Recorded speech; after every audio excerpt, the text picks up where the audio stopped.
ఓం నమో భగవతే శ్రీ రమణాయ. ఓం శ్రీ దక్షిణామూర్తయే నమః. ఓం శ్రీ గురుభ్యో నమః. మనస్సు స్థావరానికై వెతికితే అది అదృశ్యమే, ఆత్మ ఒకటే మిగులుతుంది.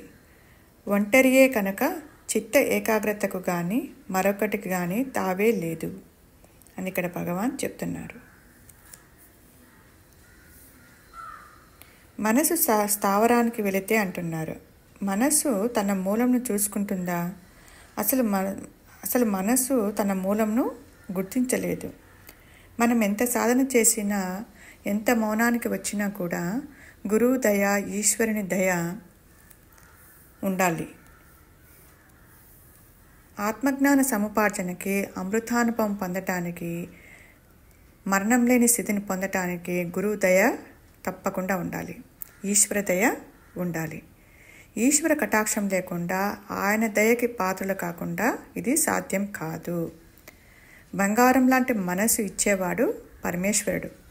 ఎవరికైతే రాగద్వేషాలు లేవో, ఎవరికైతే ఇష్టాలు లేవో, ఎవరికైతే నిన్ను పొగుడుతున్నప్పుడు పొంగిపోకుండా, ఎవరైతే విమర్శిస్తుంటే అంటే అక్కడ భావోద్రేకాలు లేకుండా ఉంటారో, అయిష్టాలు లేకుండా ఎవరైతే సహిస్తున్నారో వారి మనస్సుని బంగారు లాంటి మనస్సు అని అంటారు. అటువంటి మనస్సును సాధించాలంటే ఈశ్వరుని పాదాలను ఆశ్రయించాలి. గురువు యొక్క అనుగ్రహానికి మనము పాత్రలు అవ్వాలి. మనస్సు అంటే ఏమిటి? దానిని నిగ్రహించుకోవడం దేనికి?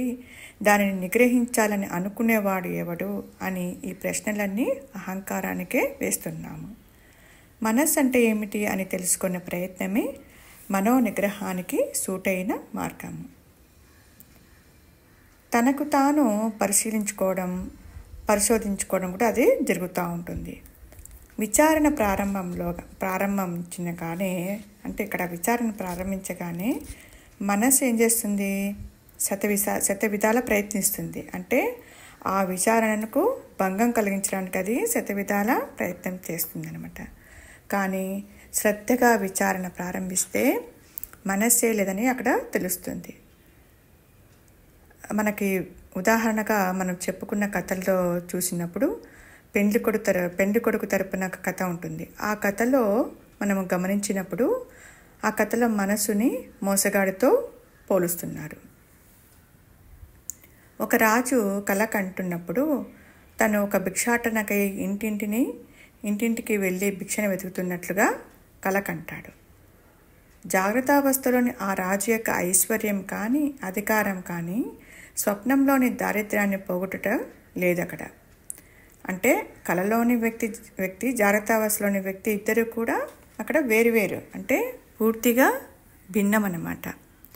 దీని ప్రకారం చూస్తే మనస్సుకు అనేది ఒక మూలం ఉందని, ఆ మనస్సు అంటే నిద్రలో ఆ మూలంలోకి వెళ్ళి వస్తుందని మనకి ఇక్కడ తెలుస్తూ ఉంది. ఇక్కడ ఈ విషయంలో రమణులు ఏం చెప్తున్నారంటే, కోడి దాని పిల్లల గురించి చెప్పేవారనమాట. అంటే పొద్దుకూకగానే కోడి తన పిల్లల్ని పోగు చేసి రెక్కల క్రిందకు వేసుకొని గూటికి వెళ్ళినట్లుగా నిద్రలో కూడా నేను అనే ప్రథమ తలంపు మిగతా తలంపులన్నింటినీ తీసుకొని అది మూలాన్ని చేరుకుంటుందన్నమాట. ఇది మనసు యొక్క అసంకల్పిత చర్య.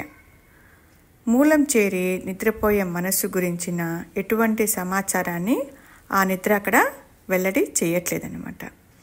అటువంటి మనోరహస్యాన్ని తెలుసుకోవాలంటే మనస్సు ఆ మూలం ఏ విధంగా చేరిందో, ఏ విధంగా అక్కడ కలిసిపోయిందో అదంతా ఎరుకుతో కూడిన విచారణ ద్వారానే అక్కడ స్పష్టంగా మనకి తెలుస్తుంది. అలా విచారణ చేసినప్పుడు అక్కడ మనోనిశ్చలత, విచారణ చేయగా కలిగిన మనసులోని కదలిక అంటే అక్కడ అంటే ఆ రెండు కలిసి ఏమైపోతుంది? అక్కడ కదలికలు లేని, అంటే ఎటువంటి ఆలోచన లేని ఒక విశ్రాంతి, అలాగే ఒక శక్తి అంటే ఒక అనుగ్రహము, అది రెండు కలిసి ఏమైపోతుంది? అక్కడ ఏకకాలంలో పనిచేస్తాయి అన్నమాట. అక్కడ మనోమూలము, అక్కడ పూర్ణ చైతన్యము రెండు కూడా ఏకకాలంలో జరిగిపోతుంది. ఆ పూర్ణ చైతన్యాన్ని రమణులు అక్కడ హృదయం అంటున్నారు. సాధన ద్వారా మనస్సు అంతర్ముఖమై హృదయంలో మునిగినప్పుడు అది శుద్ధమై చైతన్యవంతమై జ్ఞానమై నిలుస్తుంది అని ఇక్కడ భగవాన్ అంటున్నారు. ఓం శ్రీ గురుభ్యో నమః.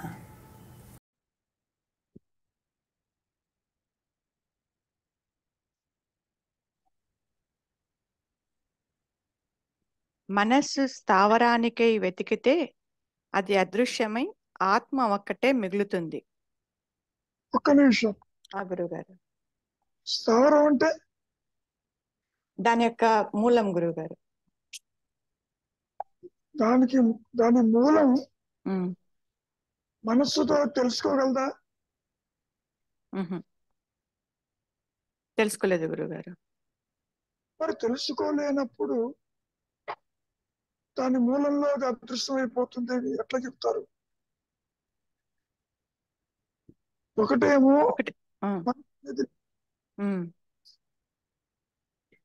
రెండు ఉందని అనుకున్నప్పటికీ నేను ఇప్పుడు అంటున్నావుగా నా మనస్సు ఏం బాగులేదు, వెరీ హ్యాపీ, అన్హ్యాపీ. అహంకారము అంటే దేహాత్మ బుద్ధి తల ఎత్తిన తరువాతనే నీకు మనస్సు. అవును గురుగారు. నిద్రలో నీకు మనస్సు లేదు. అవును గురుగారు. ఉందా లేదో కూడా తెలియదు. సో నేనంటే ఆ దేహము అన్న తరువాతనే నీకు మనస్సు, వాసనలు, బంధాలు, ఇతరులు, సంసారము, జగత్తు కనపడుతుంది. అవును గురుగారు. కాబట్టి ఎట్లా వెతుకుతావు మనస్సుతో?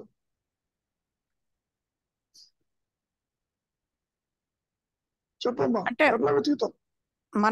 మనస్సుని మనస్సుతోనే విచారించమంటారు. అంటే జ్ఞానంతో ఏదైతే బుద్ధి ఉందో ఆ బుద్ధితో విచారించినప్పుడు కొంతవరకు అది మనసు అనేది లయమవుతుంది కదా గురుగారు. అంటే ఇప్పుడు ఆలోచనలు వస్తున్నాయి, ఏదైతే ఆలోచన వెంబడిస్తా ఉందో, తిరిగి తిరిగి వస్తుందో, అది వెంబడించినప్పుడు ఆ బుద్ధితో మనం ఉపయోగించి విచారణ చేసినప్పుడు అది కొంతవరకైనా లయమవుతుంది కదా. అది లయమయ్యే ప్రయోజనం ఏంటి? మూలం తెలియాలిగా.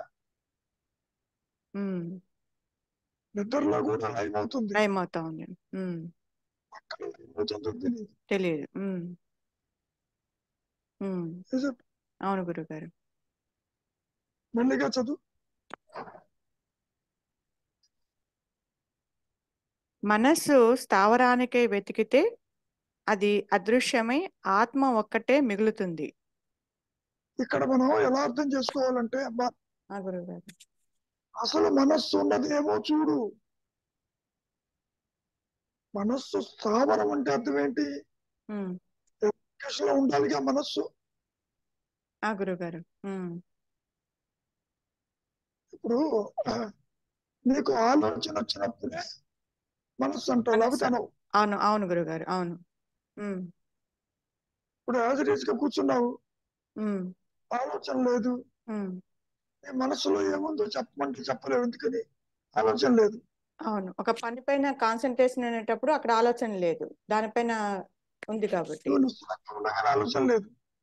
గురుగారు,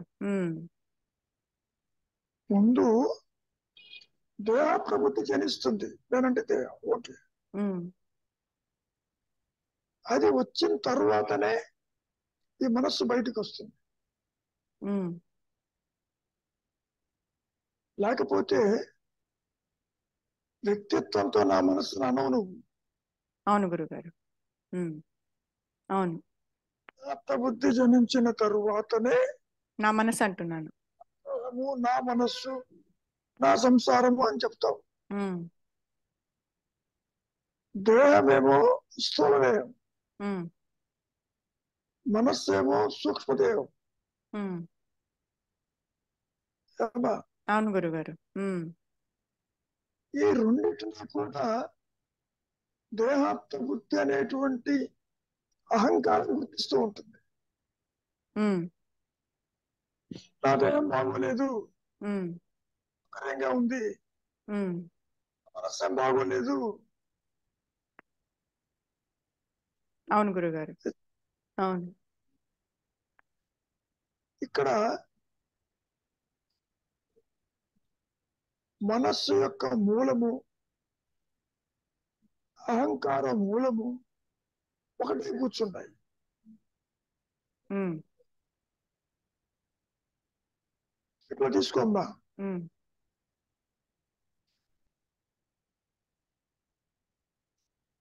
దేహాత్మ బుద్ధి వచ్చిన తరువాత ఉమ్, నిద్రలో ఆత్మగానే ఉన్నావు, ఉమ్, నో ప్రాబ్లం. ఉమ్, జాగ్రత్త అవస్థలోకి వచ్చినప్పుడు నేనంటే ఈ దేహమును వచ్చింది, ఉమ్, ఆత్మబుద్ధి జరించింది. ఆ తర్వాత నీవు ఉమ్, మనస్సులో సంకల్పాలు, ఉమ్, దేహము, ఇతరులు, జగత్తు, ఉమ్, ఇంద్రియ వ్యవహారాలు ఇవన్నీ వస్తున్నాయి. ఉమ్. అవును Is గురుగారు. it not? అవును. ఉమ్, మనో మూలమన్నా దేహ మూలమన్నా ఉమ్, అదేమంటున్నావు, ఉమ్, మనస్సు అంటున్నావు. ఉమ్. Is it not? ఆ, ఈ రెండిటికి బేస్ ఏమిటి? అహంకారమే. అహంకారమే. ఉమ్, That's all. ఉమ్, అంటే ఇండైరెక్ట్ గా చెప్పడం ఏమిటి? దేహాత్మ బుద్ధి ఉందేమో చూడు, ఉమ్, మనోమూలంగా తిరగమంటున్నారు, అంతేనా? ఉమ్. ఆ గురుగారు. చూడమ్మా. మనస్సు స్థావరానికి వెతికితే మరి అది అదృశ్యమై ఆత్మ ఒక్కటే మిగులుతుంది. ఎందుకని మనస్సు యొక్క స్థావరం ఏంటి? దేహాత్మ బుద్ధి, దేహాత్మ. అహంకారం. ఉమ్. రైట్. అంటే ఇక్కడ అర్థం చేసుకోవాల్సింది అంటే ఆ మనస్సు మూలము దేహాత్మ మూలము రెండు ఒకటే అహంకారం అని చెప్తున్నారు. ఉమ్. కాదు, రెండిటికి. దాని ఉమ్. గురుగారు. అది వచ్చిన తర్వాత కదా నా మనస్సు, అవును, నా మనసు అంటున్నాను. నా ఇల్లు అంటున్నావు. ఉమ్.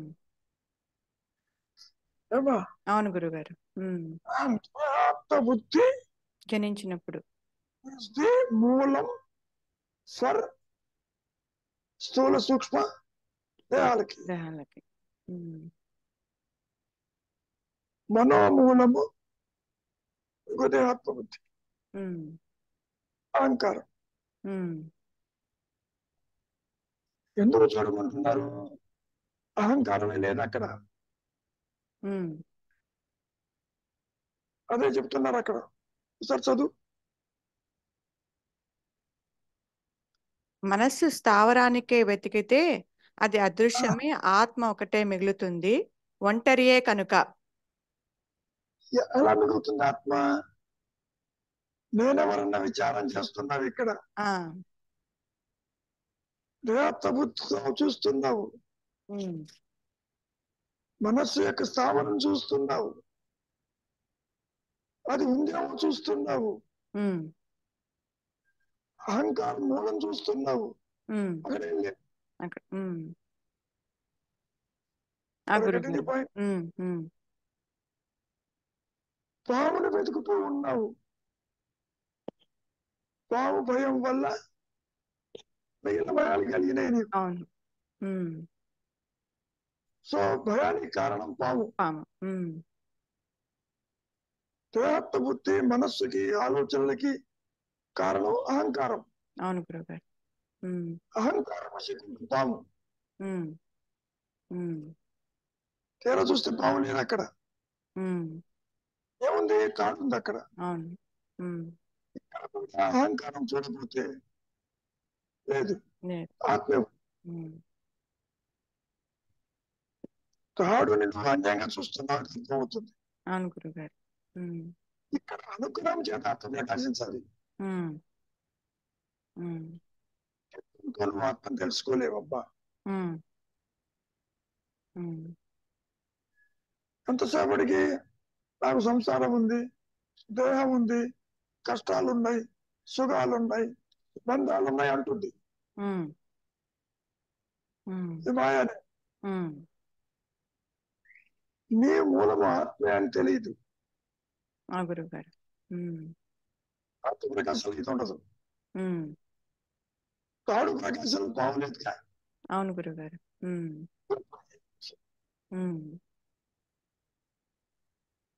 మళ్ళీ మెల్లిగా చదువు. చిత్త ఏకాగ్రతకు గాని మరొకటికి గాని తావే లేదు. చిత్త ఏకాగ్రత క్వశ్చన్ ఎందుకు వచ్చింది? మనసు లేదు మనసు కాబట్టి, లేదు కాబట్టి. అన్నది ఆత్మ కాబట్టి. ఉమ్,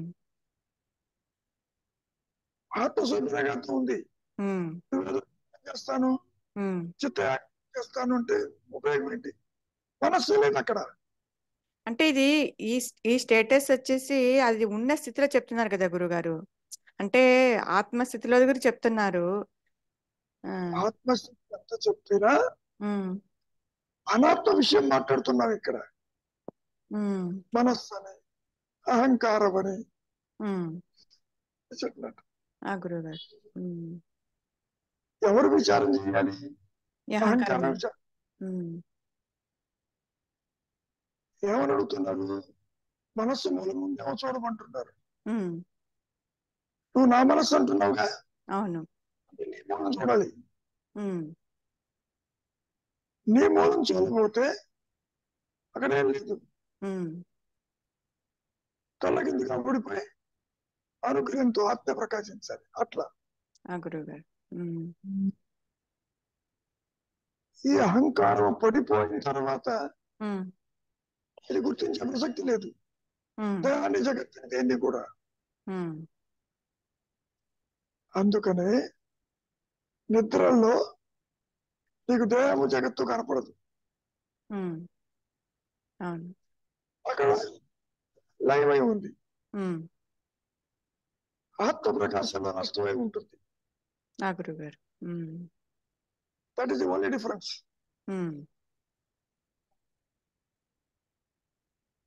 are you getting the point? అర్థమైంది గురుగారు. ఇది తాడు అని తెలిసినప్పుడు నష్టమైపోయింది లేదంటావు. అవును గురుగారు. అంటే ఇక్కడ కూడా ద్వైతంలో ఇప్పుడు ఇది ఈ ఆలోచనలు ఈ మనస్సు అనేది తాడు అని తెలియాలంటే అక్కడ మరి విచారణ జరగాల్సిందే కదా గురువుగారు. విచారం జరిగినప్పటికీ మనస్సు లేదని, దీని మూలమే లేదని మనోమూలం వెతకమంటున్నారుగా. అవును గురుగారు. అంటే విచారణ జరిగినప్పటికీ అంటే ఇప్పుడు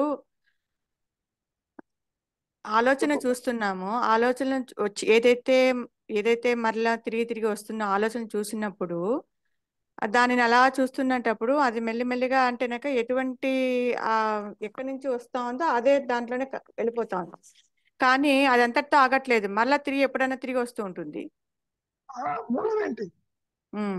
మూలం తెలియదు కాబట్టి.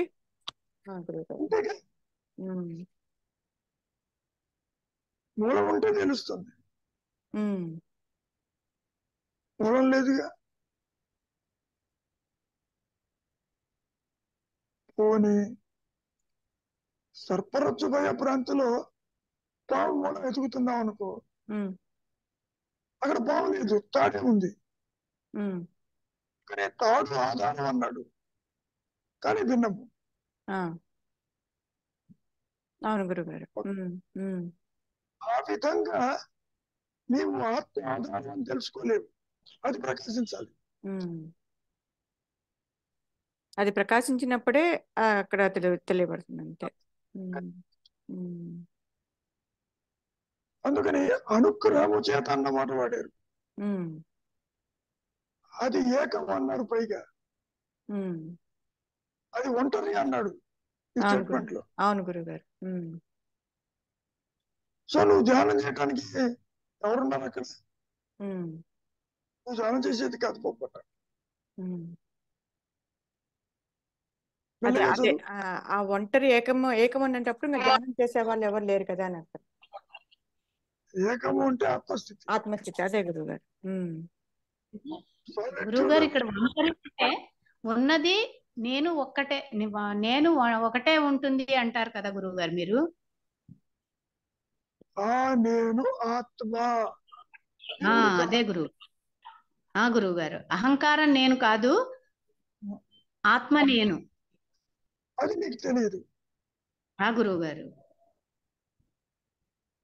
అహం స్ఫురణ నేను అనేది ఒకటే ఉంటుంది కాబట్టి నీ ఏకాగ్రతకి ధ్యానానికి అవకాశం లేదు అనుకున్నాడు. గురువు గారు. గురువు గారు అదే అడుగుతున్నాను గురువు గారు. పద్మగా చెప్పమ్మా, ఇంకేముంటుందా? గురువు గారు, అంటే మనసు స్థావరానికే వెతికితే అది అదృశ్యమై ఆత్మ ఒక్కటే మిగులుతుంది, ఒంటరియే కనుక. ఎట్లా అదృశ్యం అవుతుంది?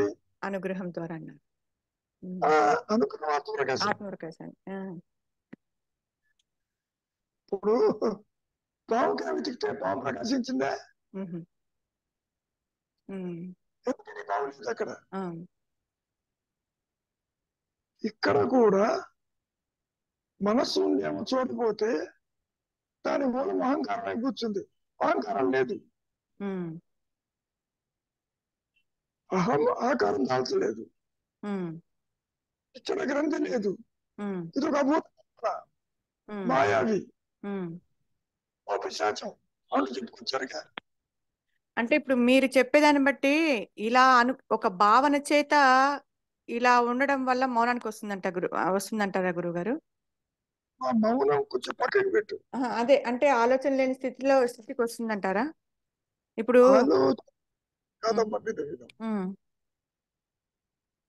ఆలోచనలు ఎవరికి? మనసుకి. ఆలోచించేది ఎవరు?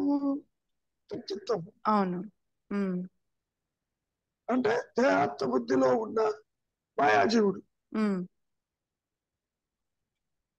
దేహాత్మ బుద్ధి జనించిన తరువాతనే నీకు మనస్సు, ఆలోచనలు, జగత్తు కనపడుతుంది. అవును గురుగారు. కాబట్టి మనోమూలము, జగత్తు మూలము అహంకారం.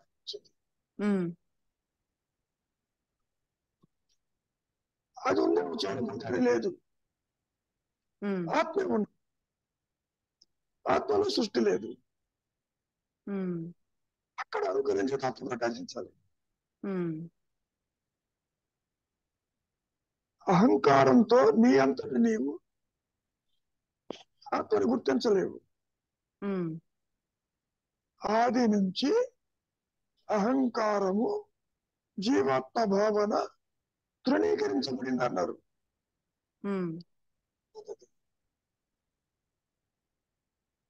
జీవుడు ఒక వస్తువు, ఇమాజిన్ లేదది. లేని వాడికి ఎన్ని శాస్త్రాలు, ఎన్ని బోధ, ఎన్ని మార్గాలు, ఎన్ని మతాలు. గురుగారు. అవును గురుగారు. ఒక విషయాన్ని బాగా గుర్తుపెట్టుకోమ్మా. మనస్సు అంటే ఆలోచన సమూహం. మనస్సు యొక్క మూలం ఏంటి? నేను దేహం అన్న మొట్టమొదటి ఆలోచన. అవును. అవును గురుగారు. తర్వాత మిగతా వస్తున్నాయి, మిగతా ఆలోచనలు వస్తున్నాయి. అసలు దేహాత్మ బుద్ధి అనే అహంకారము ఉన్నదా? లేదు. ఆలోచన అంటే ఏంటో చూడు, ఏం లేదు అక్కడ. ఆలోచనలు ఎవరితో చూడు, వాడు లేడు. కాబట్టి మిగిలిన ప్రకాశించేది అహం స్ఫురణ. సరే చేత అని చెప్పి మాయలో చెప్పుకోవచ్చు. గురుగారు.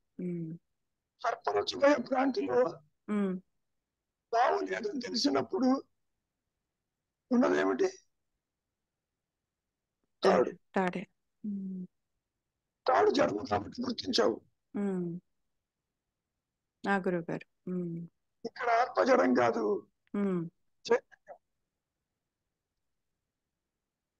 అది తనకు తానుగా గుర్తిస్తుంది.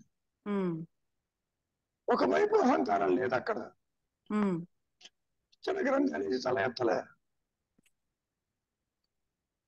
కానీ ఉన్నట్టుగా అనిపిస్తుంది, ఉమ్. వాళ్ళతో ఉన్నట్టు. ఏమ్మా? గురుగారు. నేను నాది అంటున్నావు కానీ ఈ దేహాన్ని చూస్తూ అవును. ఉమ్, ఏది ఒంటరి? ఆత్మ ఆత్మ ఒంటరి. ఒంటరి. ఉమ్, ఉమ్, కాబట్టి నీ ధ్యానంతో పని లేదు. ఉమ్. అరగట్టింది పాయింట్. గురుగారు. ఒకసారి మళ్ళీ చదువమ్మా.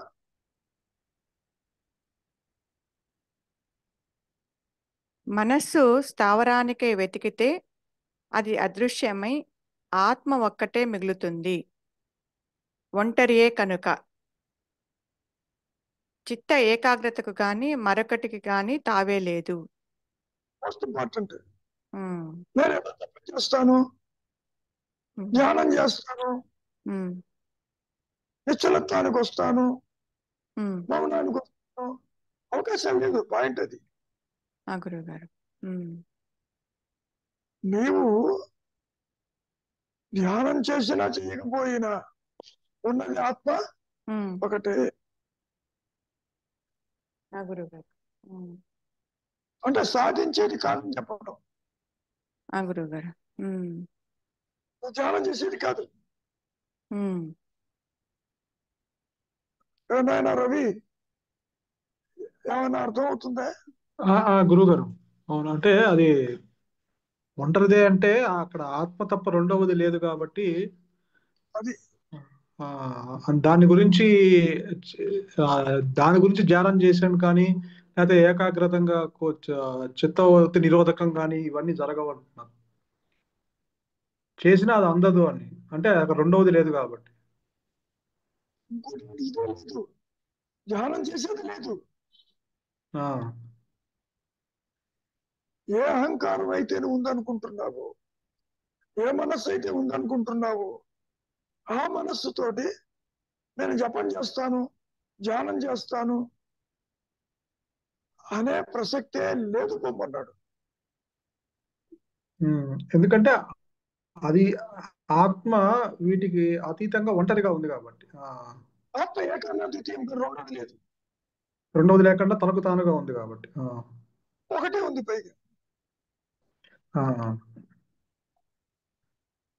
కాబట్టి ఇట్టించి ఏం చేసినా ఆ సమాచారం అటు వెళ్ళదంటారు, అంతేనా గురువు గారు?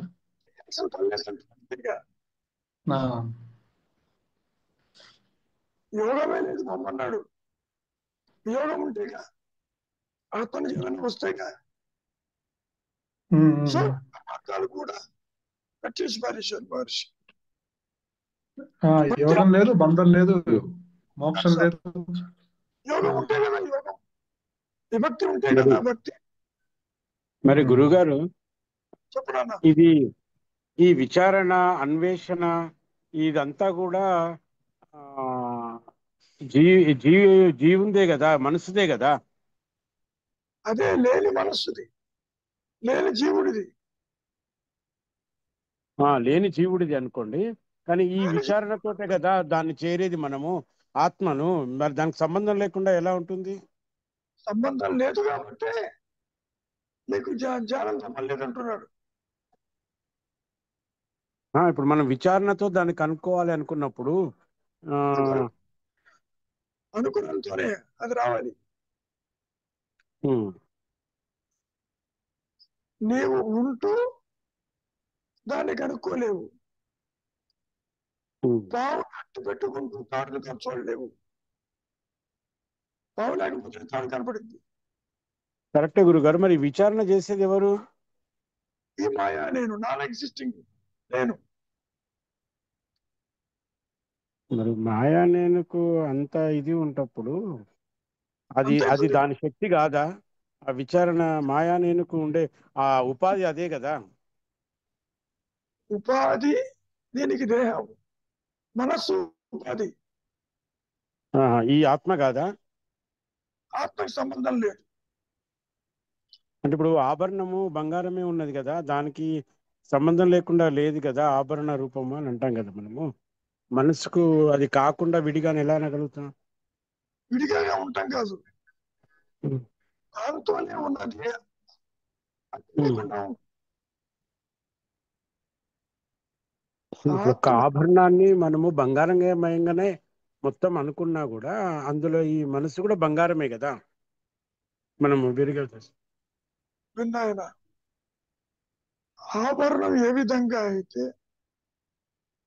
బంగారానికి విడిగా లేదు, ఈ అహంకారము జీవుడు జగత్తు కూడా ఆత్మని విడి, కానీ ఆత్మలో లేదు. బంగారంలో ఆభరణాలు లేవు, నామరూపాత్మకములు జోడించగా ఏర్పడింది ఆభరణం. నామరూపాలతో ఆభరణం ఏర్పడ్డది. ఆ, ఇక్కడ కూడా నామరు నేను విను, ఇక్కడ కూడా దేహాత్మము నీవు జగత్తుని ఈశ్వరుణ్ణి ఇతరుని చూస్తున్నా, ఆత్మలో వీళ్ళు లేరు. సృష్టి అనేది ఆత్మలో ఆభరణం లేనట్టు. ఆభరణం బంగారం కావాలి, బంగారం ఆభరణం లేదు. అందుకనే ఇది ఆధారమే కానీ భిన్నం. ఇక్కడ కూడా నేను ఉన్నాను అన్న అహం స్ఫురణే ఆత్మే అహం దేహానికి, పరోక్ష జ్ఞానానికి, జనన మరణాలకి, జీవుడు జగత్తు ఈశ్వర భావనలకి ఆధారం. అంతవరకే.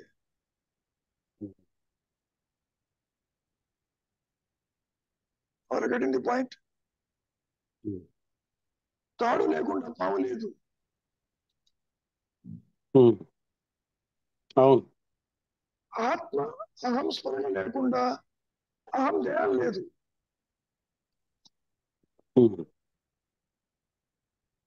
తీరా నువ్వు తాడును చూసినప్పుడు పావేమైందంటే పావుని తినమంటావు, ఉన్న తాడంటావు. అదే ఇక్కడ చెబుతున్నారు, ఉన్నది ఒంటరి ఆత్మేను. మనస్సు కానీ జీవుడు కానీ ధ్యానానికి కానీ అవకాశం లేదు పొమ్మన్నాడు. ఏమ్మా అంతేనా పద్మజ? అవును గురుగారు. చిత్త ఏకాగ్రతకు కానీ మనస్సు స్థావరానికై వెతికితే అది అదృశ్యమై ఆత్మ ఒక్కటే మిగులుతుంది, ఒంటరియే కనుక. చిత్త ఏకాగ్రతకు కానీ మరొకటికి కానీ తావే లేదు అంటున్నారు. అంటే నువ్వేదో మార్గాన్ని ఎంచుకుని మరి ఉపదేశసారం, చెప్పమ్మా. మరి ఉపదేశసారంలో మనోనాశనానికి అన్ని చెప్పుకుంటూ వచ్చారు కదా గురుగారు. ఎన్ని చెప్పినా సంబంధం లేదుగా. రెండు భాగాలు అవి. నువ్వు బయటికి పోవద్దు అంటే ఇంట్లో ఉండమని, బయట విషయాలు తెలియవని. రెండు ఒకటే గురుగారు.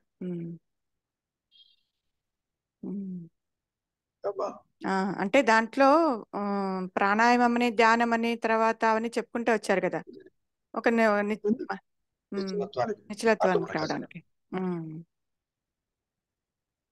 వైరాగ్యం ఎందుకు? ఇంద్రియాల వంటి వెళ్లకుండా. వివేకం ఎందుకు? విచారించడానికి. అంతవరకు. గురుగారు. దాని వల్ల ఆత్మ వికసించదు. అదే ఏమ్మా? గురుగారు, అర్థమైంది గురుగారు. అంటే నిశ్చలత వరకు సాధన, ఈ ప్రయత్నాలు అవసరం అంటున్నారు. అవి అవసరం అని ఎందుకని? నువ్వు బయటకు ఉండడానికి. గురుగారు. జగత్తు ఉన్నది కాబట్టి నేను పరిగెడతానంటావు,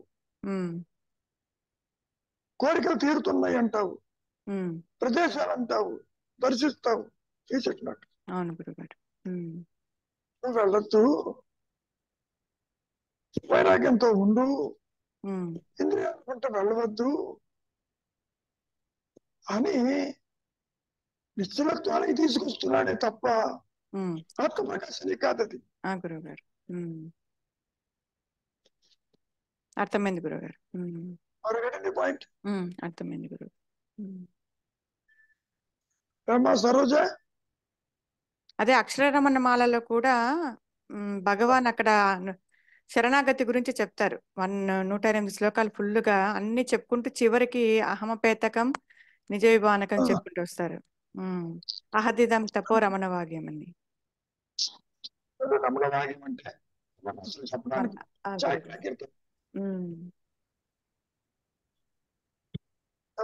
అవును గురుగారు. ఆ వాక్కు ఆత్మ ఎరిగిన వాక్కు కాదమ్మా. మాయా నేను అభాస ఆర్టిఫిషియల్ మైండ్ వచ్చింది బయటికి. గురుగారు అది అక్కడి మనసు అక్కడ లేదు ఆత్మస్థితిలో చెప్పలేదు, కానీ తెలియదు. గురుగారు మనసు వచ్చింది.